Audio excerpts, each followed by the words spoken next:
Magandang araw po mga bayang karerista. Magbibigay na po tayo ng tip, giya at impormasyon para bukas po ito, araw ng Biyernes, October 20, 2023. Tara!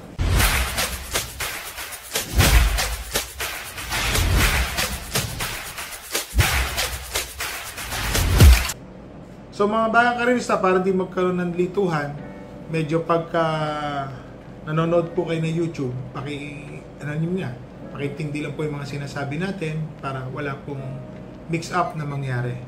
So, tandaan nyo po, yung mga ibang horse owner po, decision po nila kung ano gusto nilang gawin sa kabayo nila. Hindi po natin pwedeng pakialaman kung ano po yung decision nila, kung ano yung gusto nilang gawin. Yun po, uulitin ko lang po. Lahat po ng giat informasyon po, nakala po natin to sa loob ng karerahan, pati mga bali-balita tungkol sa karera bukas, araw ng Biyernes. So, mga bayang karerista, magsisimula na po tayo. Dito po sa race number 1, 6 entries po. 3-year-old and above maiden race. 5:30 po ang start time ng karera. Ang first choice ko po, entry number 2, American Paria. So, nag-barrier po ito, 1:13. Meron pa. Opo, yun po ang sabi ng trainer ko. Meron pa siya, yung kabayo na yan. Mainam po yung kabayo na yan. Meron pa. Ang second choice ko po, entry number 5, Inclusion. Na kabayo po ni Boss Hermes Guerra. So, tingin ko po, at pinagtanong din natin, may buti naman yung kabayo. Kaya lang, mag-o-official run siya. Alam niyo naman yung entry number 2, batak po sa laban yan. So, dito po sa race number 1, first choice po, entry number 2, American Paria. Second choice po, entry number 5, Inclusion. So, dito na po tayo sa race number 2, mga bayang karerista. 6 runners po. First choice ko po, yung entry number 2 na si Destiny. Ang ganda po nung pinanalo nung nakaraan yan. Ang inam po ni Destiny. Pagkakapanalo po niya. Napakainam po ni Destiny. Ang ilalagay ko po second choice, kung makakalundag lang po ng maganda to, makakalabas lang po, yung kabayo po ni Mr. Ryan Ponce. Step Bell, entry number 3. Tingin ko po malaki rin po ang panalo. Bakit to? Lotsahan po ito. Yung entry number 5, entry number 6. Sama na rin po natin entry number 4. Habulan po ito. Katakot-takot. So, dito po sa race number 2, first choice ko po, entry number 2, Destiny. Second choice po, entry number 3, Step Bell. Dito na po tayo sa race number 3, mga bayang karerista. May kabayo po tayo dito, si Rain, Go Away. Ang first choice ko po dito, hindi bukang kabayo, napakatuli na numero 1, Bukas Grande Island. Ito po kasing si Bukas Grande Island, isang minuto sarado po sa distansyang 1,000 meters. Para sa akin po, mahirap po gibain yan. Kahit 1-2 po ang karera, matulin po yan. Ang makakalaban niya po, yung second choice ko, yung kabayo ko po, si Rain, Go Away. So sana ma-rate ng maganda, medyo may kaiksian lang po ang distansya. Kung ang distansya po 1-4, masasabi ko po magandang laban ang ibibigay. Pero dahil ang distansya po is 1,200 meters, labas naman po yan mga bayang karerista. Si Rain, Go Away. Basta mangyari lang po, yung nasa isip ko, si Bukas Grande, Truthmaker, Caraga Wonder, magkaroon ng early pressure sa unahan po, maganda po ang idadating ng kabayo natin na si Rain, Go Away. Dito po sa race number 3, first choice po, entry number 1, Bukas Grande Island. Second choice po, entry number 7, kabayo ng inyong lingkod, Rain, Go Away. So, dito na po tayo sa race number 4, mga bayang karerista. 1,200 meter race, 7 entries po ito. So, para sa akin po, yung entry number 4 na si Tulak ng Bibig, ang baba na po sa laban nito. Baba na po ako sa laban nito. Tingin ko, malaki na po ang panalo. Malaking malaki. Ang second choice ko po, entry number 7 na si Quincy. Ito naman po kasi si Quincy, mainam na kabayo. Ngayon po, doon pa po, ang sasakay po, inakakabisado sa kanya si Mark Angelo Alvarez. Tingin ko, magandang laban ang ibibigay ni Quincy. At naglagay po ako ng third choice, kabayo po ni Boss Kid Abata. Tingin ko, Reremate. Kasi may napanood ako dito, nanalo po ito, Rememate. May inam naman po yung kabayo na to. So dito po sa race number 4, first choice po, entry number 4, Tulak ng Bibig. Second choice po, entry number 7, Quincy. Third choice po, entry number 5, Sinshiro. So dito na ho tayo sa race number 5, mga bayang karerista. 1,000 meter race po. May kabayan na naman tayo dito, si Shining Angel. Dito po sa race na to, dito po ako sa entry number 8 na si Manlot Island. Ang galing po kasi nito. Maganda po yung pinapanalo nitong kabayo na to, si Manlot Island. Tingin ko siya po ma-outstanding dito sa karera na to. Ang tingin ko pong makakalaban niya, yung entry number 10 na si Black Magic Woman. Maganda na po yung numero, nasa labas. Nakaraan po kasi prati pong nasa malapit sa balya, umiikot pa ho kasi yung kabayo. Isipin nyo, lalabas ka. Medyo tapos darating ka segundo, tersero, dikit-dikit lang din naman.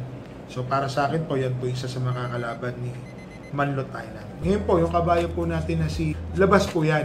Na sana ho, ma-rate po ng maganda ni Rico. Kaya lang po kasi itong kabayo na to, lately, napapansin namin, medyo wala hong pawis sa ensayo. Pero malalakas po ang bigay.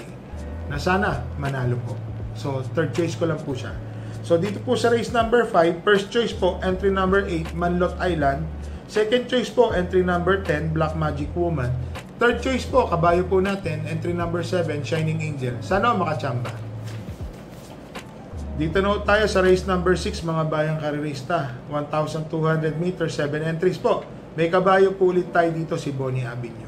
Kung napansin niyo po si Bonnie Avenue, gumaganda na po yung lundag. Sana po maging consistent po siya sa pagganda ng lundag.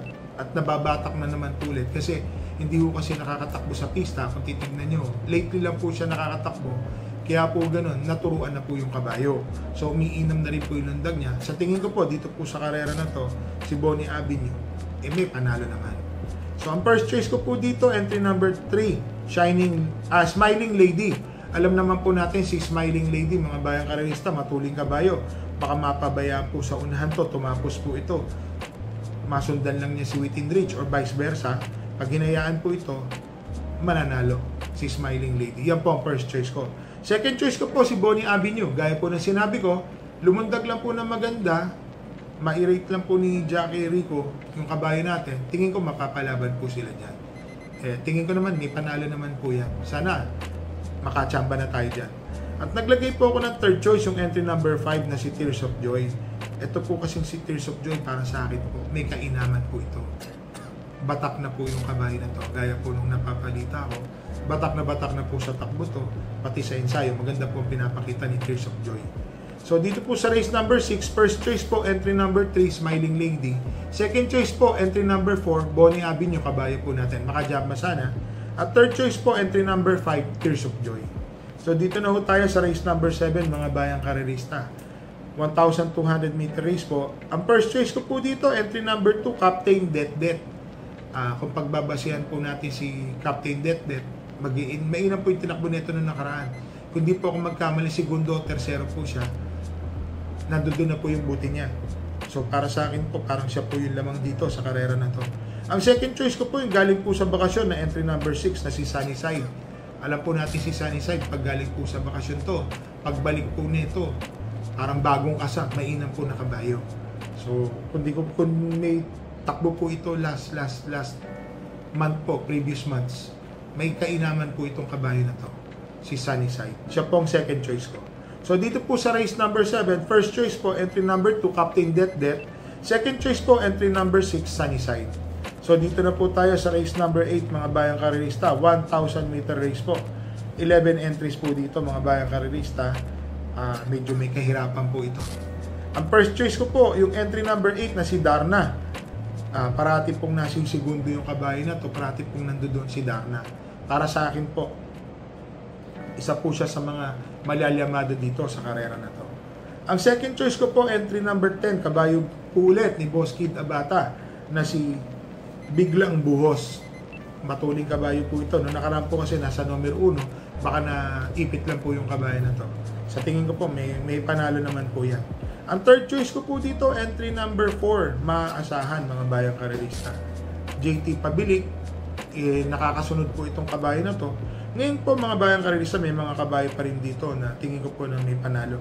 Kagaya po ng entry number 7, Mandatum, at entry number 5, Spring Party. Balita ko po, napakagaling po ni Spring Party, mga bayang karerista.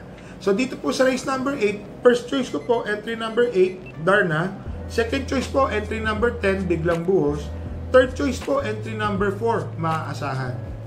So Shoutout na po tayo mga bayang karerista. Shoutout ko lang po yung Tanyong OTV, kila Boss Oyi, Boss Bon at Boss Jero. At shoutout po kay Mr. Seken Monsod, Rolando Daniel, June Arevalo, Benjamin Kulala at Ezekiel Aguila. So mga bayang karerista, ulitin ko lang po. Pagdating po sa tayaan, kayo po masusunod, pera nyo po yan. Good luck po and happy racing.